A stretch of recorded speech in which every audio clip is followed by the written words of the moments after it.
"I can't do this anymore, David. You've become a burden I never signed up for." The words hit me like a physical blow as I sat in the oncologist's waiting room, still processing Dr. Martinez's explanation of my stage 2 pancreatic cancer diagnosis. Jennifer stood by the window, her back to me, arms crossed defensively as she stared out at the hospital parking lot. We'd been married for 12 years, but in that moment, she sounded like a stranger discussing an inconvenient business arrangement, rather than a life partner facing a medical crisis together. The treatment schedule, the uncertainty, the financial pressure. "I can't put my life on hold indefinitely, while you deal with this." I sat motionless in the uncomfortable plastic chair, my mind strangely calm despite the magnitude of what she was saying. 3 hours earlier, we'd entered this hospital as a married couple facing a health challenge together. Now, as Jennifer outlined her plans to take some space and evaluate our future, I was apparently facing cancer alone. She mentioned staying with her sister, needing time to process the implications, and wanting to avoid the stress and disruption that my treatment would cause. What she didn't mention, had no way of knowing, was that 2 weeks earlier, I had received notification from the estate attorney handling my uncle's affairs. Uncle Theodore had passed away 3 months ago, leaving me, as the sole heir to his considerable fortune, $17.4 million in investments, real estate holdings worth another $8.2 million, and a private foundation he'd established that I would now control. I had planned to tell Jennifer about the inheritance during a special dinner after my routine medical checkup. Instead, I was learning that my wife of 12 years viewed me as a burden she was unwilling to carry, even as I was quietly processing both a cancer diagnosis and the reality that I was now worth over $25 million. As Jennifer continued explaining why she needed to prioritize her own well-being, I made a decision that would change both our lives forever. I wouldn't mention the inheritance. Not yet. First, I wanted to see exactly who my wife really was. When she thought I had nothing left to offer her, "My name is David Hartwell, 48 years old, Senior Project Manager at Meridian Engineering, where I've spent the past 15 years overseeing infrastructure development projects across the Northeast. My work involves managing complex, long-term endeavors that require persistence, attention to detail, and the ability to maintain focus, despite setbacks, qualities that would prove essential in facing both cancer treatment and the personal revelations ahead. I've built a reputation for reliability and steady leadership, characteristics that attracted Jennifer when we met at a professional conference 13 years ago. Jennifer Walsh was 29 when we met, an ambitious marketing director for a mid-sized consulting firm with clear goals about advancing her career and establishing financial security. Our relationship progressed methodically, 18 months of dating, a tasteful engagement, and a wedding that reflected her excellent planning skills and my willingness to support her vision for our shared future. We settled into a comfortable, middle-class life in suburban Connecticut, with Jennifer eventually starting her own marketing consultancy while I continued advancing at Meridian. The first decade of our marriage followed a predictable pattern of professional advancement, modest lifestyle improvements, and careful financial planning.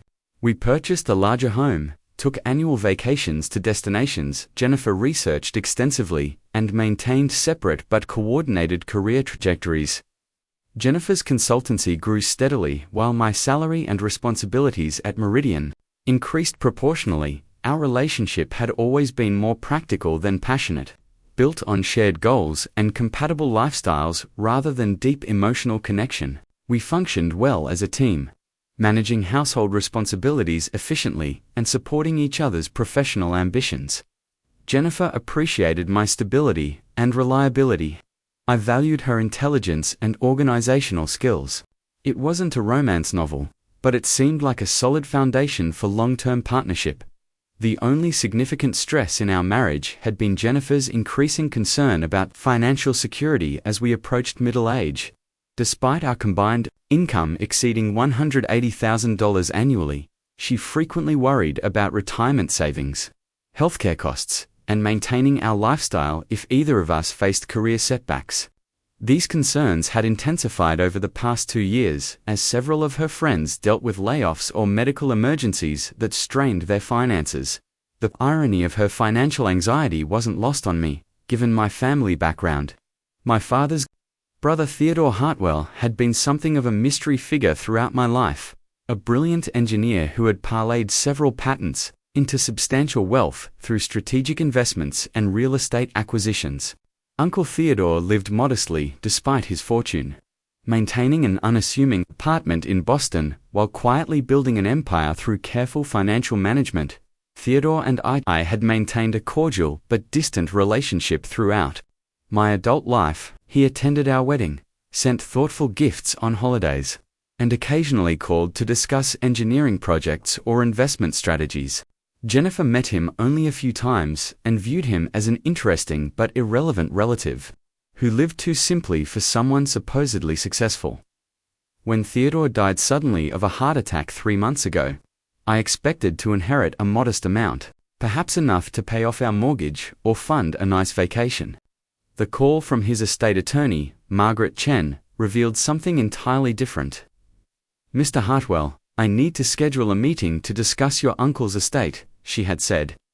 "You're the sole beneficiary, and the assets are ... substantial.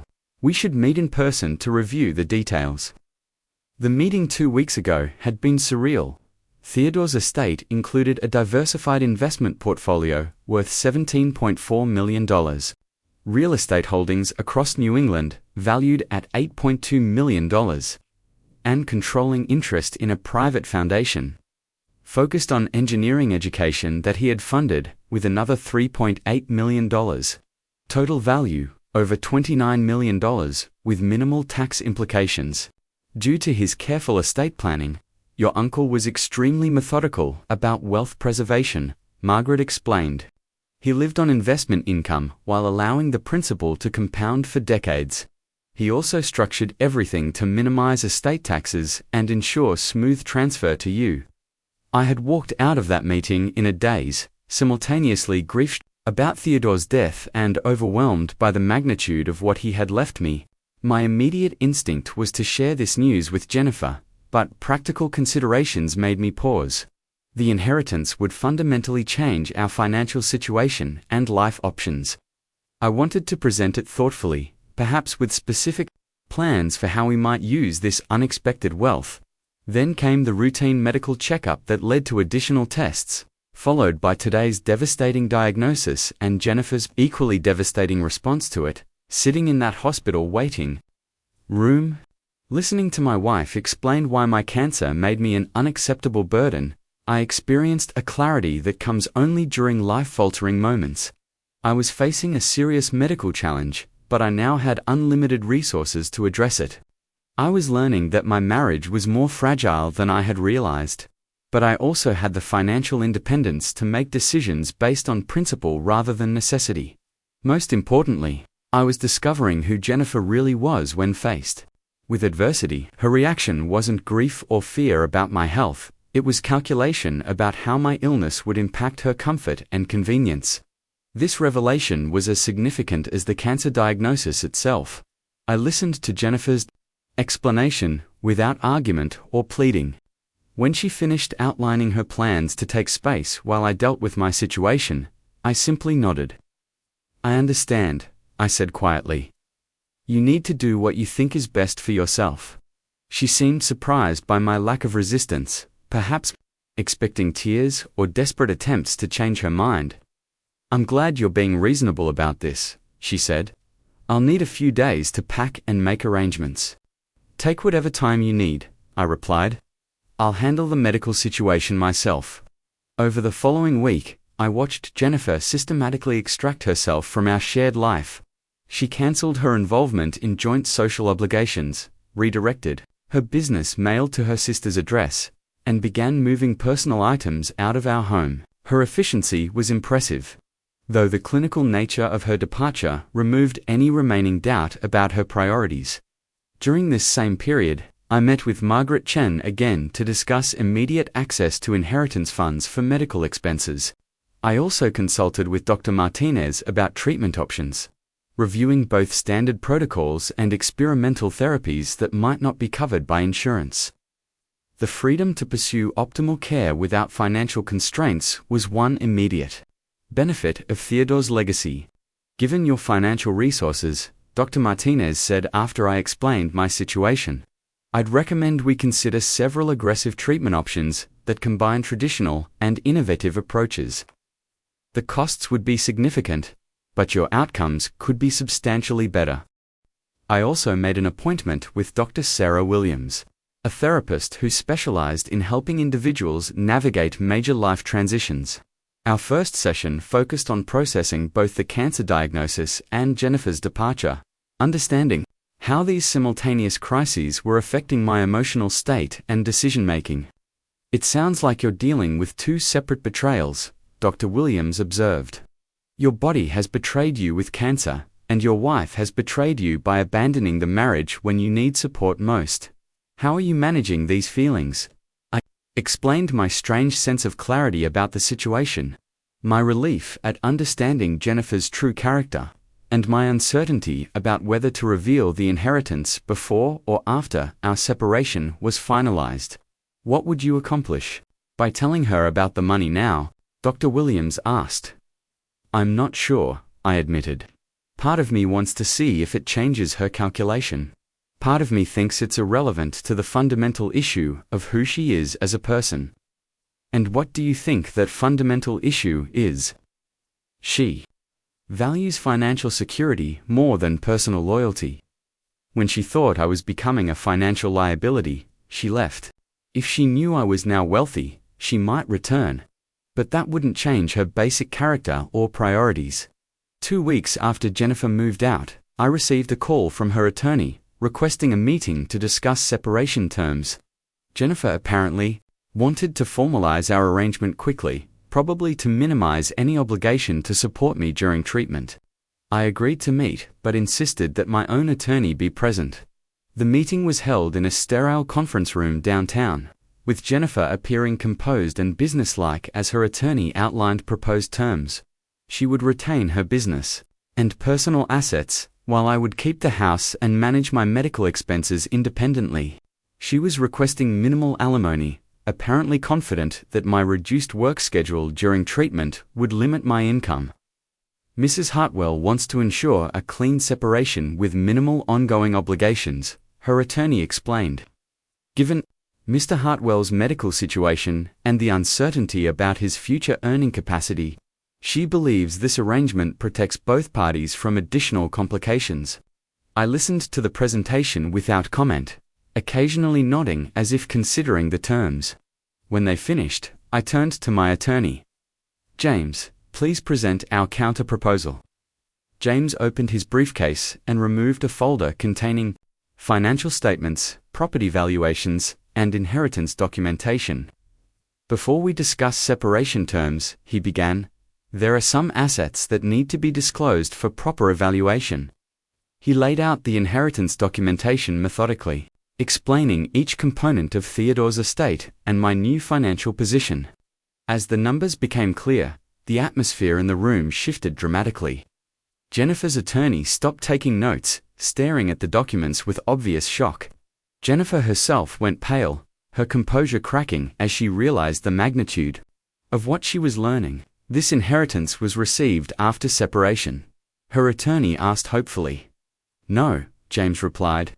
Mr. Hartwell was notified of his inheritance 2 weeks before Mrs. Hartwell left. The estate was fully settled before she moved out. Jennifer found her voice, though it sounded strained. David, why didn't you tell me about this? I met her gaze directly, because I wanted to understand who you really were when faced with adversity. Now I know. But this changes everything, she said, her business-like demeanor completely abandoned. If I had known, ... If you had known I was wealthy, you would have stayed, I finished for her. That's exactly why I didn't tell you. I needed to know whether you were leaving me or leaving what you thought was my limited earning potential.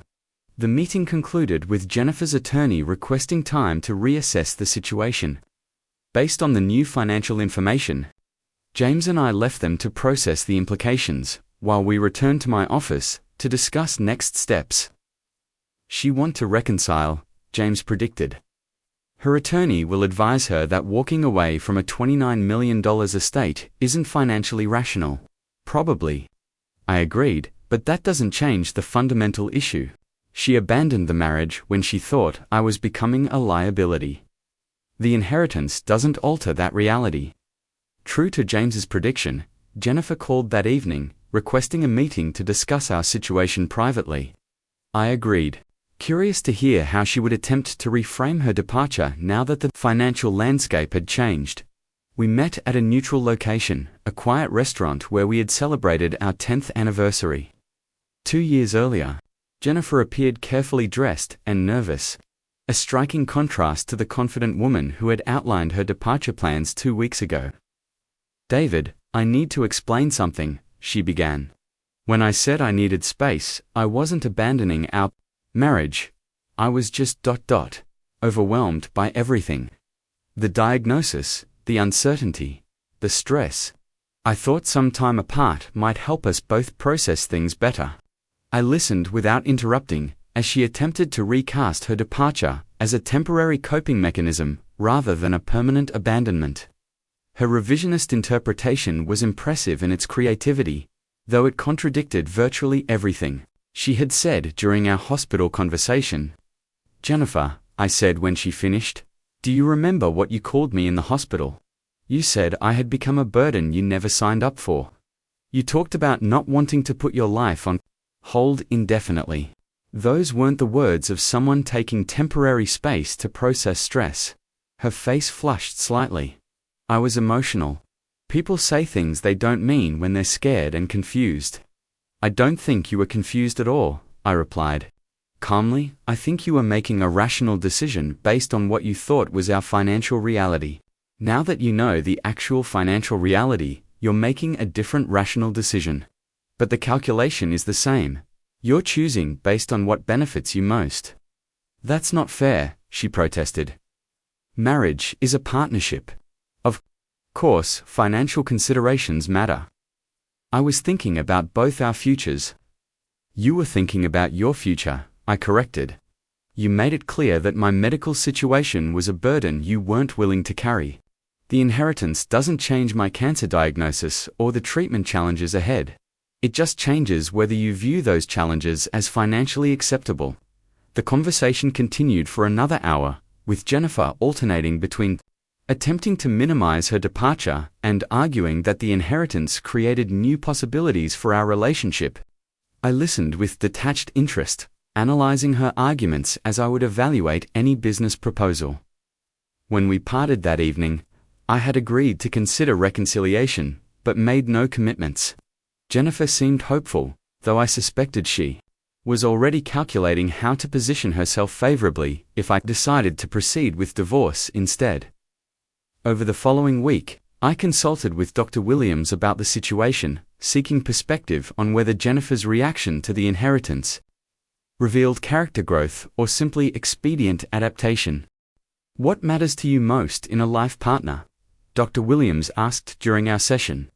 Loyalty during difficult times, I replied without hesitation. I'm facing a serious illness. I need someone who views that as a challenge we're facing together, not a burden that threatens their comfort. And do you believe Jennifer has demonstrated that loyalty? No, she demonstrated the opposite. Learning about the inheritance didn't change her character. It just changed her calculation about what was beneficial for her. I made my decision the following morning. I called Jennifer and asked her to meet me at James's office to finalize separation terms. When she arrived, expecting to discuss reconciliation, I handed her a revised settlement offer. This provides for a fair division of assets accumulated. During our marriage, I explained, the inheritance isn't marital property, but I'm offering you a settlement that reflects 12 years of partnership and ensures your financial security going forward. The settlement was generous, $800,000 in cash plus her business assets, but it represented a fraction of what she might have received if she had supported me through my medical crisis rather than abandoning the marriage when she thought I was becoming a liability. Jennifer's reaction was a mixture of disappointment and resignation. "This is really what you want?" she asked. "This is what our marriage has revealed itself to be," I replied. "A business partnership that works when both parties benefit equally. I need something different for the challenges ahead." The divorce was finalized 4 months later, with minimal drama once Jennifer accepted the financial terms. She relocated to California for a fresh start, while I remained in Connecticut to focus on my treatment and recovery. The cancer treatment, funded by Theodore's inheritance, proceeded aggressively and successfully. Access to experimental therapies and the best medical care available gave me options that wouldn't have existed with standard insurance coverage. 18 months later, I was declared cancer-free, though I continue regular monitoring.